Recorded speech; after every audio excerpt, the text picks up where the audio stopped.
Estábamos grabando. Bueno, hay que mirar a la cámara. No tengo ni idea, ¿no? Entre nosotros ya está. Tú me disculparás toda la poca profesión, el poco profesionalismo que yo tengo con esto, pero es la primera vez que hago algo así. Así se aprende, está bien.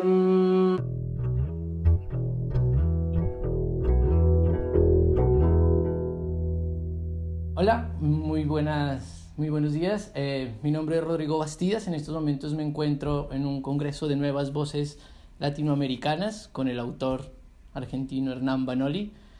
Hola, Hernán, Hola, ¿cómo Rodrigo. estás? Bueno, Hernán ha publicado una serie de libros, ha publicado Cataratas, publicó Pyongyang y varios libros de cuentos también. Y son libros que, bueno, salieron algunos con Random, otros salieron, ahorita estábamos viendo con una editorial que tú también habías creado. Sí. Bueno, quería preguntar varias cosas. Empecemos por los últimos libros, por ejemplo, por Cataratas, por Pyongyang. ¿Hay en estos libros o descubren estos libros como un interés por las formas en las cuales se están dando las relaciones sociales de capital, objetos, compras, ventas? Entonces, ¿cómo funciona eso? ¿Cómo funciona en tu literatura este marco de lo económico como una especie de fondo que está todo el tiempo ahí? Sí, a mí yo creo que funciona un poco alrededor de una pregunta por dos cosas vinculadas a esta cuestión de las relaciones económicas y la relación con el capital. Por un lado, a mí me interesa preguntarme, y siempre es una pregunta, me parece que cuando uno escribe o trata de escribir literatura, es una manera de preguntarse sobre cosas y de afinar un poco los conceptos a través de los cuales uno se interroga sobre el mundo. Por un lado está la cuestión del consumo, ¿no? Como algo que está bastante interrogado o elaborado. Yo quizás por una deformación que tiene que ver con mi historial laboral, digamos que trabajé bastante en investigación de mercado, siempre me pregunto por cómo se produce ese encuentro entre subjetividad y consumo. Uh-huh.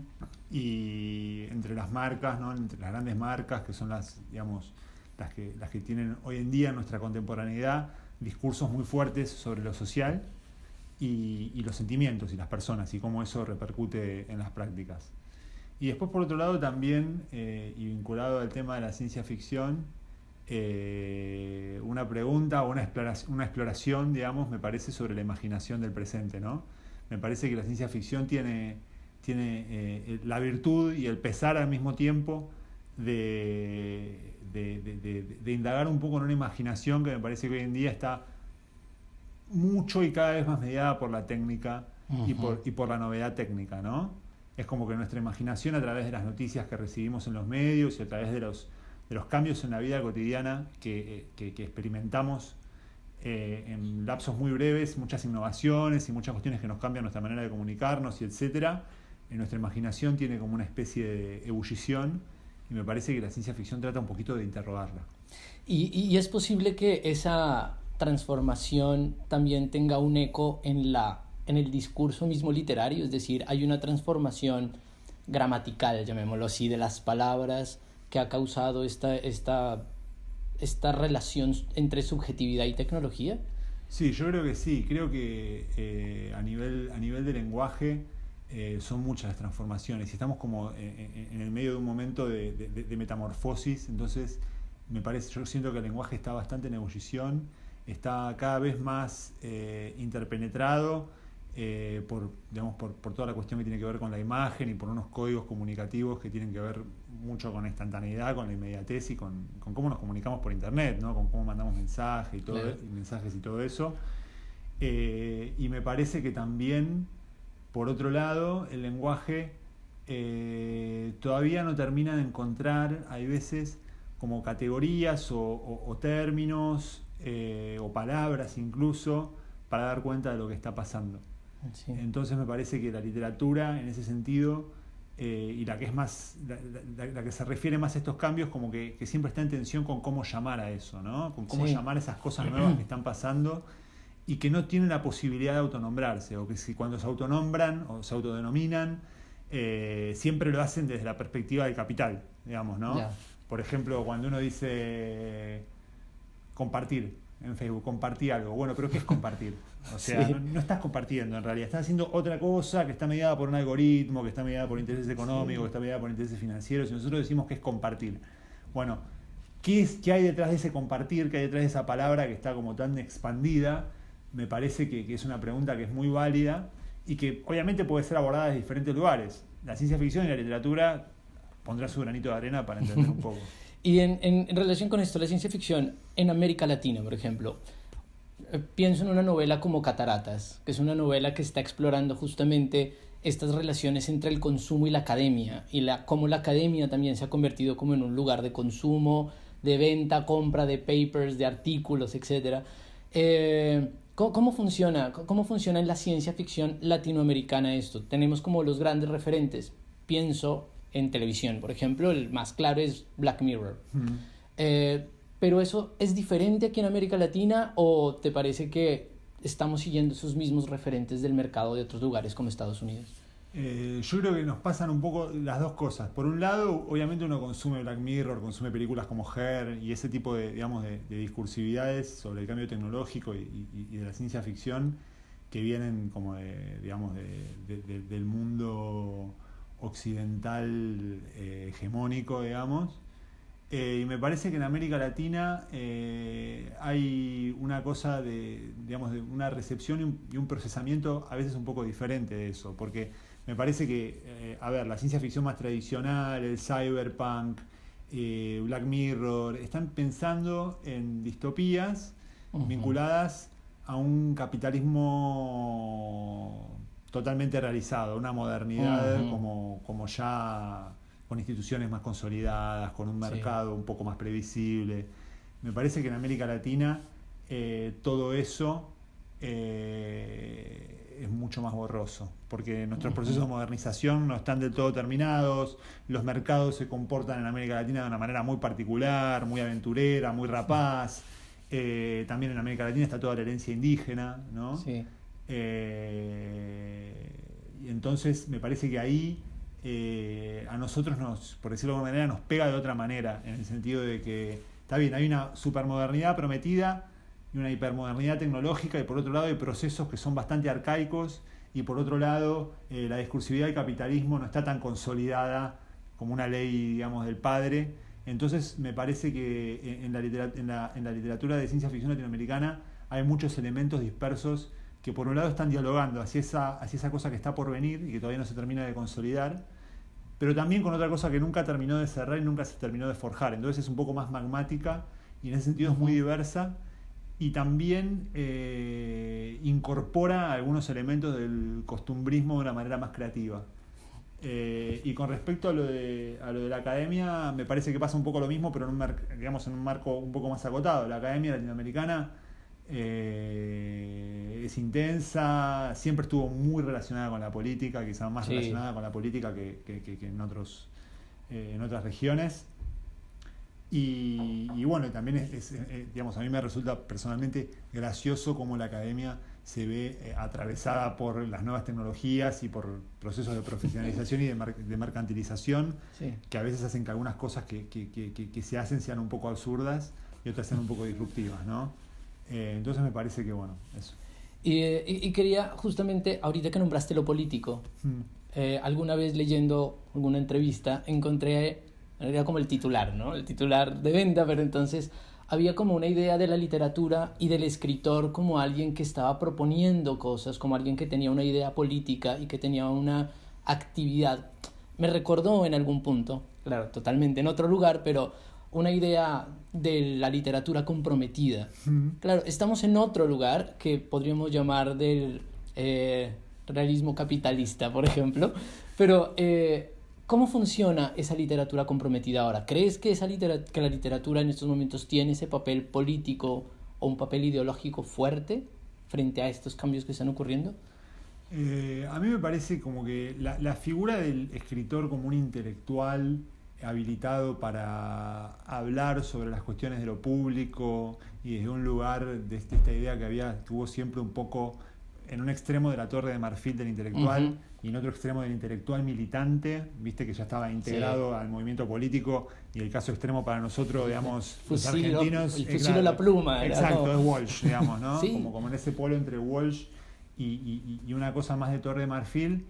Me parece que esas dos figuras ya no funcionan más, porque siento que el compromiso político hoy es menos, digamos, en ese nivel, digamos, como tan institucionalizado o tan vinculado a los movimientos políticos orgánicos, y tiene que ver más con cuestiones muy puntuales, digamos, ¿no? El escritor empieza a involucrarse en reivindicaciones más parciales, y eso a mí me parece que es interesante, porque lo aleja un poco del lugar del militante, lo aleja un poco del lugar del intelectual, y lo pone un poco más en el lugar del activista, que a mí me parece que ese rol del activista está bueno y que puede sumar desde ahí, no desde el lugar que tal vez se puso siempre el escritor, como por afuera y diciendo cómo son las cosas, sino más en una cosa horizontal y de contribución. Me parece que hoy en día se da un poco más allá, con causas puntuales. Por ejemplo, en Argentina estuvo todo el debate por la ley del aborto hace poco, sí. y intentó armarse una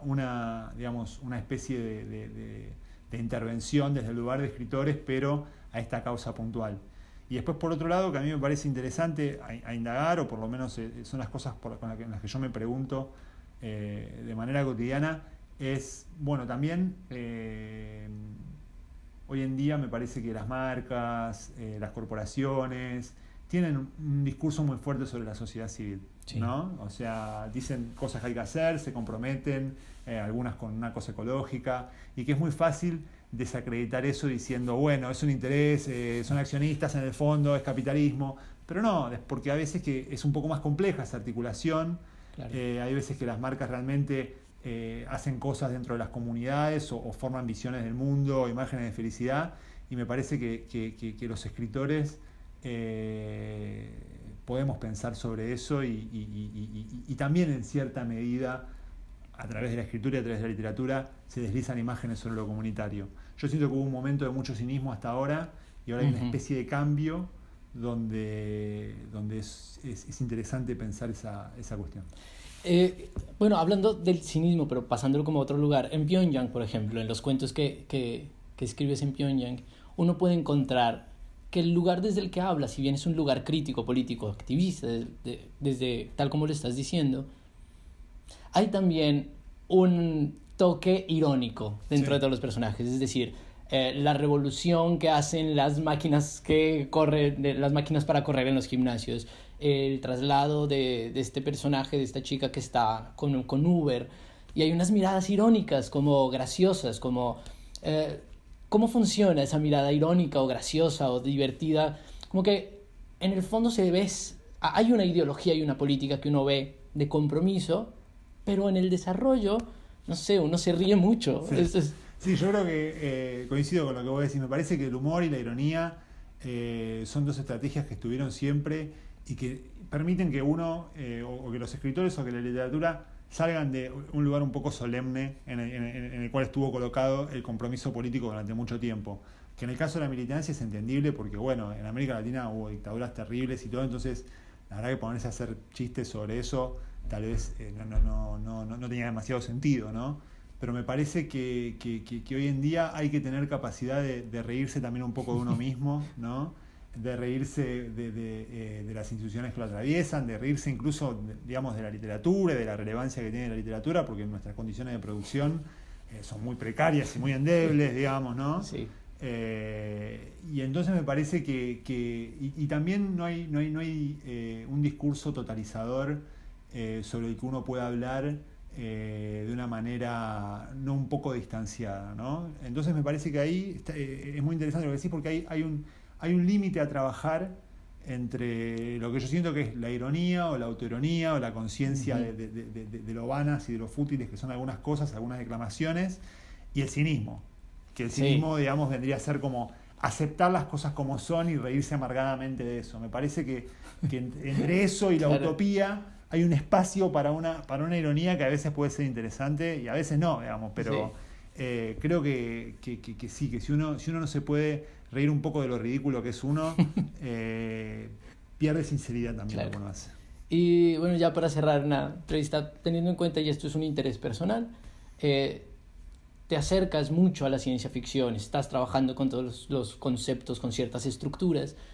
¿Cómo ves cómo funciona la ciencia ficción en América Latina? Es decir, además de tu escritura, que claramente, tal como comentaste, está manejando esas estructuras y ese tipo de lugar desde el cual pararse para observar lo social, digamos, de explotar o extrapolar esas ideas. ¿Cómo ves la ciencia ficción aquí y la literatura de género en general? Es decir, no solo ciencia ficción, sino pensemos en novela negra, en fantasía. ¿Cómo crees que está funcionando ahorita en estos momentos en América Latina? Yo creo que hay un momento de mucha vitalidad, por lo menos en la ciencia ficción, que es lo que yo más conozco o más me interpela. Veo que hay muchas cosas diferentes, muchas cosas interesantes, pero también veo que hay una especie de idea de como amalgamar géneros, ¿no? Funcionar como de una manera transgénero. Ya no es una ciencia ficción que es para lectores intensos de ciencia ficción, sino que trata de hablar un poco tal vez con lo que vos decías de la novela negra, o de hablar un poco con algunos procedimientos del documental, o de lo que te decía, montarse sobre un discurso periodístico, que si uno se pone a pensar, las noticias hoy en día son cada vez más parecidas a la ciencia ficción, ¿no? Entonces me parece que está como en un proceso de apertura, y hay mucha producción, por un lado, y después por otro lado me parece que está en un lugar un poco incómodo porque todavía en América Latina no podemos terminar de consolidar o de construir herramientas a veces de lectura para nuestra propia realidad. Entonces, si uno se pone a pensar en lo que le puede llegar a interesar a un mercado como el norteamericano, sí, o un mercado como el europeo, de lo que pasa en América Latina, yo creo que no les interesa tanto la ciencia ficción latinoamericana, porque están esperando otra cosa en América Latina. Están esperando color local, están esperando violencia, están esperando esa cosa un poco más antimoderna. Y entonces, de repente, una literatura que empieza a pensar la tecnología o el problema que nos causa la tecnología, sí, o las mutaciones que produce la tecnología desde un lugar que se considera de por sí que no está a la vanguardia tecnológica, empieza a ser como raro, o sea, o no hay unas condiciones de legibilidad para eso. Cuando lo que yo creo es que en un punto está bien, pero tiene dos problemas esa lectura. Una es que, bueno, desde América Latina tampoco se puede escribir para lo que ellos esperan que uno escriba, porque si no estaría como en un lugar un poco complaciente. Y después, por otro lado, me parece que también hay una riqueza en eso, porque en el fondo capaz que América Latina te está diciendo que los procesos de modernización que vos pensabas que estaban tan consolidados no estaban, sí, ¿no? Y entonces, por eso me parece muy interesante lo que vos decís de poder leer también esos procesos y esas reflexiones sobre la tecnología de otros países, que por la estructura propia del mercado editorial a veces está un poco fragmentado, y a uno en Argentina cuesta que le lleguen un poco con Uruguay. Hay una relación, sí, más cercana, con Chile también, pero después, por ejemplo, Colombia, incluso en Brasil, o sea, son cosas, sí, que llegan un poco menos, y que está interesante como para pensar esa dimensión más regional. Claro, y tienes en estos momentos, por ejemplo, también eres editor, tienes una editorial. Sí. ¿Cómo te ha ido con eso, con la editorial? Bueno, con la editorial nosotros empezamos con mucha fuerza en un momento. ¿No recuerdas el nombre? El nombre se llama Fugu Libros, la hicimos con Lola Copacabana. Y sacamos unos cuantos libros con los cuales estamos muy contentos, y después, bueno, los vaivenes de la economía argentina hicieron que nos replegáramos un poco por un año, y ahora estamos ya con algunos planes para volver, pero bueno, me parece que también esa tarea editorial sirve mucho para que se empiecen a generar esos vínculos, y para que podamos tener charlas como la de ahora con una perspectiva más propia capaz de América Latina. Bueno, muchísimas gracias, Hernán. Gracias. Recomiendo a las personas que nos están viendo, bueno, sus dos últimos libros, Cataratas y Pyongyang, que esperamos que el mercado editorial los lleve a Colombia. Los lleve a Colombia. Entonces, bueno, muchísimas gracias. Muchas gracias a vos. Y recomendado la lectura de Hernán Banori para todos los que nos están viendo. Gracias. Para la gente en la revista Crónica. Muchas gracias. Gracias.